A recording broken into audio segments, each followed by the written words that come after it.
మరి ఆ వైఎస్ఆర్ మీద కుట్రలు కుతంత్రాలు చేసిన ఆయన శత్రువులతో పసుపు చీర కట్టుకొని వారి ఇళ్లకు వెళ్ళి వారికి మోకరిల్లి వారి కుట్రలో భాగమవుతూ వారి స్క్రిప్టుల్లో వారు చెప్పినది మక్కి టు మక్కి చదివి వినిపిస్తూ కుట్రల్లో భాగమవుతా ఉన్న వీళ్ళ వైఎస్ఆర్ వారసులు అడుగుతా ఉన్నాను మీ అందరి సమక్షంలో.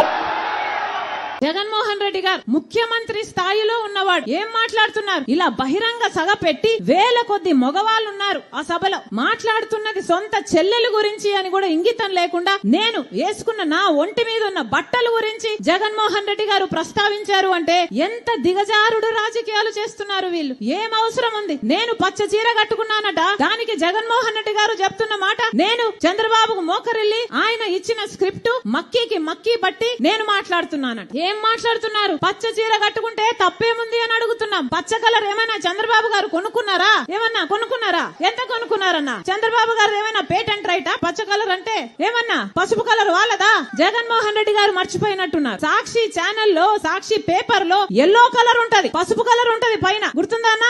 పసుపు కలర్ ఉంటది. దానికి రాజశేఖర రెడ్డి గారు ఆ రోజు చెప్పిన మాట ఏ తప్పేముంది? పసుపు అంటే మంగళకరమైన రంగు, అదేం టీడీపీ వాళ్ళ సొంతం కాదు అని ఆ రోజు రాజశేఖర రెడ్డి గారే సాక్షికి పసుపు రంగు పెట్టించారు. పసుపు అన్నది మన వంటల్లో కూడా వేసుకుంటామే, అది టీడీపీ ఎప్పుడు కొనుక్కుందన్నా? వాళ్ళ సొంతమా అది? నేను పసుపు చీర వేసుకున్నానట, దానికి ఒక ముఖ్యమంత్రి హోదాలో ఉన్నవారు ఇన్ని రోజులు సోషల్ మీడియాలో వాళ్ళ వైసీపీ మూకల చేత అయితేనేమి, వాళ్ళ కుక్క బిస్కెట్లు పడేస్తే దానికి ఆశపడ్డే పేడ్ ఆర్టిస్టుల చేత అయితేనేమి సోషల్ మీడియాలో నన్ను దూషించారు, తిట్టారు, అవమానించారు, బెదిరించారు, నానా రకాలుగా అవమానించారు. ఇదంతా సరిపోలేదని ఈ రోజు ముఖ్యమంత్రిగా ఉన్న జగన్మోహన్ రెడ్డి గారు మాట్లాడుతున్నది సొంత చెల్లెల గురించి అని కూడా ఆలోచించకుండా నా ఒంటి మీద ఉన్న బట్టల గురించి ఇంతమంది మగవాళ్ళ మధ్య మాట్లాడుతున్నారు అంటే వీళ్ళకు సభ్యత ఉందా? సంస్కారం ఉందా? ఏం జరుగుతుందన్నా మన రాష్ట్రంలో? ఒక్కసారి ఆలోచన చేయాల్సిన అవసరం లేదా? నేను మక్కీ కడుతున్నానంట, మక్కీ టు మక్కీ నేను చంద్రబాబు గారి స్క్రిప్ట్ తీసుకొని నేను మాట్లాడుతున్నానట. ఎవరన్నా మక్కీ టు మక్కీ స్క్రిప్ట్ చదివేది మీటింగ్లలో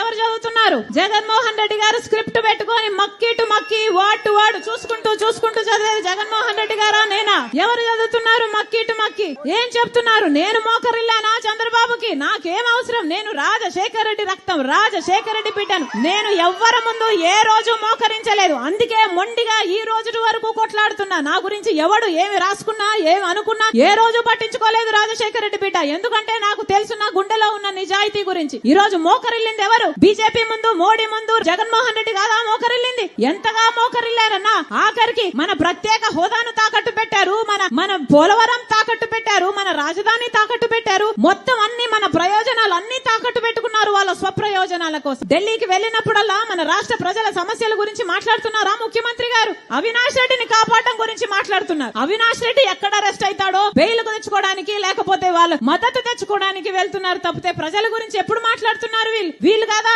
అసలు మోడీకి దత్తపుత్రుడు అని చెప్పడం లేదా? బీజేపీ నాయకులే చెప్తున్నారే జగన్మోహన్ రెడ్డి గారు మోడీకి దత్తపుత్రుడు అని. మరి జగన్మోహన్ రెడ్డి గారు బీజేపీకి వారసుడా, మోడీకి వారసుడా, లేకపోతే రాజశేఖర రెడ్డి గారి వారసుడా? ముమ్మాటికి మోడీకి వారసుడు.